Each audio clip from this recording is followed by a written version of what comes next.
A president vows his nation will step into the Taiwan fire. Beijing roars back, "Stop playing with fire," as Chinese gunships close in on Philippine waters. In a region primed to explode, one wrong move could turn rhetoric into war and drag millions into the flames.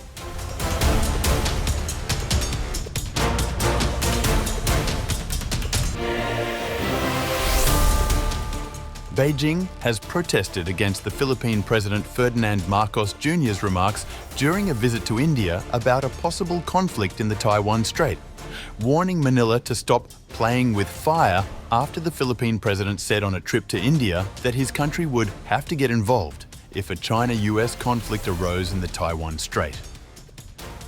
In an interview with Indian media outlet First Post, published on August 6th, Marcos Jr. said, "To be very practical about it, if there is a confrontation over Taiwan between China and the United States, there is no way that the Philippines can stay out of it simply because of our physical, geographic location." According to the Manila Economic and Cultural Office, the Philippines' de facto embassy on the island, about 200,000 Filipinos live in Taiwan. In his interview, Marcos referred to these residents as another reason for his country to get involved if a conflict broke out across the Taiwan Strait. That would immediately be a humanitarian problem because we will have to get involved, because we will have to go in there or find a way to go in there and to bring our people home. The Chinese Foreign Ministry responded on August 8th with a statement, saying such rhetoric violated international laws and undermined regional peace, stability, and the fundamental interests of the people. The Taiwan issue is an internal affair, and no external interference is tolerated. The Philippines is reneging on its promises, disregarding the consequences, persistently engaging in erroneous and provocative words and actions, continuously undermining and hollowing out the One China principle, and damaging China-Philippines relations. We urge the Philippines to strictly abide by the One China principle and to refrain from playing with fire on issues concerning China's core interests. It must be further emphasized that geographical proximity, or a large diaspora community, is no excuse for any country to interfere in another's internal affairs or encroach on its sovereign matters. Notably, Beijing views Taiwan as part of China to be reunified by force if necessary. Most countries, including the Philippines and the US, do not recognize the island as independent. However, Washington opposes any unilateral change to the status quo and is committed to supplying arms to Taipei.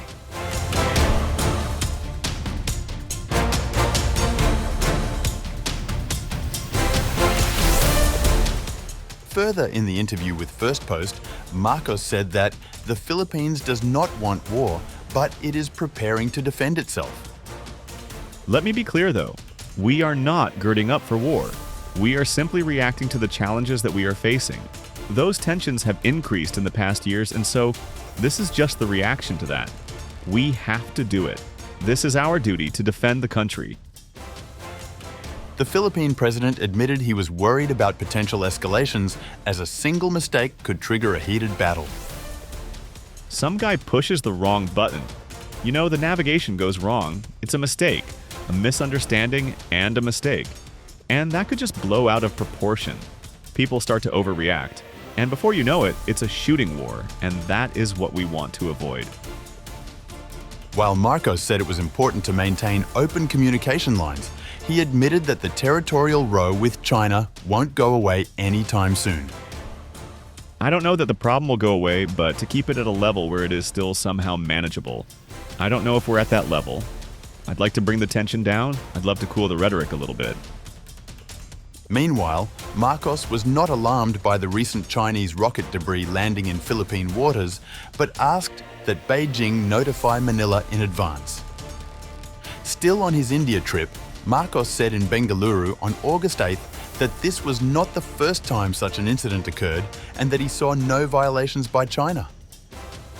I remember during my trip to Beijing early on, I told President Xi, "We have no interest in your rockets.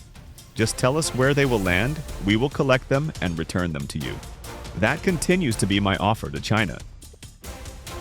Marcos said Beijing only needs to inform Manila about the rocket's trajectory.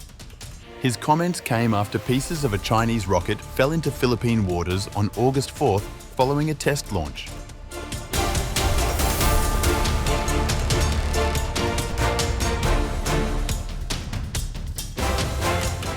Meanwhile, the Philippines' island province of Batanes is now bracketed by 3 China Coast Guard ships patrolling the eastern and western sides on August 8th. Sea Light Director Ray Powell told the Inquirer that CCG ship 4304 was about 60 nautical miles west of Batanes, while CCG ships 3301 and 3304 were last seen approximately 70 nautical miles off the island's eastern side. In his post on X on the night of August 7th, Powell said the 3 ships' positions formed a bracketing pattern, with vessels placed on either side of something.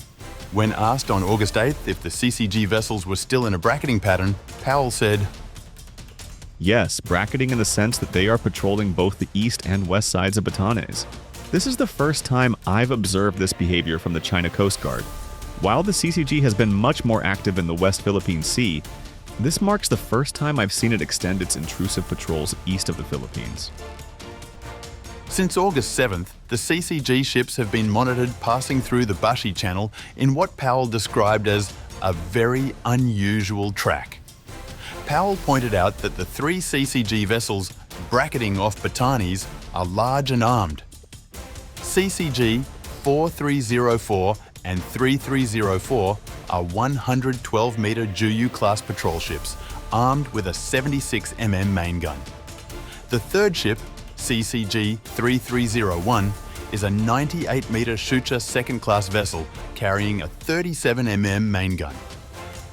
Powell deemed the CCG activity involving the 3 ships as a new level of aggression. The Bashi Channel, a strategic waterway between Batanes' Mavulus Island and Taiwan's Orchid Island, connects the South China Sea and the Pacific Ocean. In previous months, the local Navy and Coast Guard have monitored Chinese research ships, not necessarily CCG vessels, off the eastern part of the country's high seas, particularly the Philippine Rise.